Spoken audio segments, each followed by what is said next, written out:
പണയം വെക്കാൻ പ്ലാൻ ഉണ്ടോ എങ്കിൽ ഇനി അതത്ര എളുപ്പമല്ല. പൈസയ്ക്ക് ഒരു ആവശ്യം വന്നാൽ ഏറ്റവും ആദ്യം ചെയ്യുന്ന ഒരു കാര്യമാണ് സ്വർണം പണയം വെക്കുന്നത്. രാജ്യത്തെ പൊതുമേഖലാ ബാങ്കുകൾ മുതൽ സ്വകാര്യ പണമിടപാട് സ്ഥാപനങ്ങൾ വരെ ഇത്തരത്തിൽ സ്വർണ്ണ പണയ വായ്പകൾ നൽകുന്നുണ്ട്. പലപ്പോഴും ഒരു വർഷത്തെ കാലാവധി അടിസ്ഥാനത്തിലായിരിക്കും ബാങ്കിംഗ് സ്ഥാപനങ്ങൾ സ്വർണ്ണ വായ്പ നൽകുക. ഈ കാലാവധി കഴിഞ്ഞാൽ മുഴുവൻ തുകയും അടച്ച് സ്വർണം തിരികെ എടുക്കുകയോ പലിശ മാത്രം അടച്ച് ഒരു വർഷത്തേക്ക് കൂടി പുതുക്കി വെക്കുകയോ ആണ് ചെയ്യാറുള്ളത്. ഇങ്ങനെ ചെയ്യുന്നവരാണ് നിങ്ങളെങ്കിൽ ഇത് അറിഞ്ഞിരിക്കണം. സ്വർണ്ണ പണയ വായ്പകൾ പ്രതിമാസ തിരിച്ചടവ് രീതിയിലേക്ക് കൊണ്ടുവരാനാണ് ബാങ്കിംഗ് സ്ഥാപനങ്ങളുടെ നീക്കം. ഇന്ത്യയിലെ പല ബാങ്കിംഗ് സ്ഥാപനങ്ങളും സ്വർണ്ണ പണയ വായ്പ നൽകുന്നതിൽ ചട്ടങ്ങൾ പാലിക്കുന്നില്ല എന്ന റിസർവ് ബാങ്കിന്റെ കണ്ടെത്തലിനെ തുടർന്നാണ് ബാങ്കിംഗ് സ്ഥാപനങ്ങൾ രീതി മാറ്റാനായി ഒരുങ്ങുന്നത്.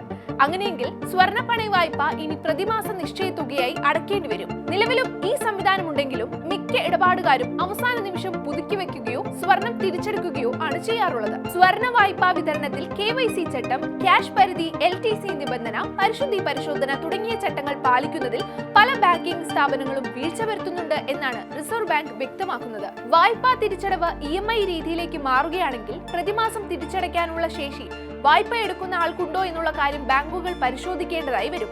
സ്വർണം പണയം വെക്കുന്നതിന് മുൻപ് ഉപഭോക്താവിന് നിശ്ചിത വരുമാനമുണ്ടോ എന്നുള്ള കാര്യത്തിൽ വ്യക്തത വരുത്തിയായിരിക്കും ബാങ്കിംഗ് സ്ഥാപനങ്ങൾ ഇനി സ്വർണം പണയ വായ്പ നൽകാൻ സാധ്യതയുള്ളത്. EMI രീതിയിലേക്ക് മാറുമ്പോൾ ഇനി എന്ത് സംഭവിക്കും? വായ്പയ്ക്ക് നിശ്ചിത തിരിച്ചടവ് കാലാവധി ഉണ്ടാകും. ഇനി മുതൽ കാലാവധി 3 വർഷമെങ്കിലും ലഭിച്ചേക്കാം. വായ്പ നൽകുന്നതിന് മുൻപ് ഇടപാടുകാരന്റെ തിരിച്ചടവ് ശേഷിയെ പറ്റിയും പരിശോധിക്കും. കാർഷിക ആവശ്യത്തിനാണ് നിങ്ങൾ ലോൺ എടുക്കുന്നതെങ്കിൽ തുക ഇനി അതിനെ ഉപയോഗിക്കാവൂ. കാർഷിക ആവശ്യത്തിന് കുറഞ്ഞ പലിശ നിരക്കിൽ സ്വർണ്ണ പണയ വായ്പ എടുക്കുന്നവർക്ക് ഇനി കാർഷിക ആവശ്യത്തിന് മാത്രമേ പണം ഉപയോഗിക്കാനാകൂ.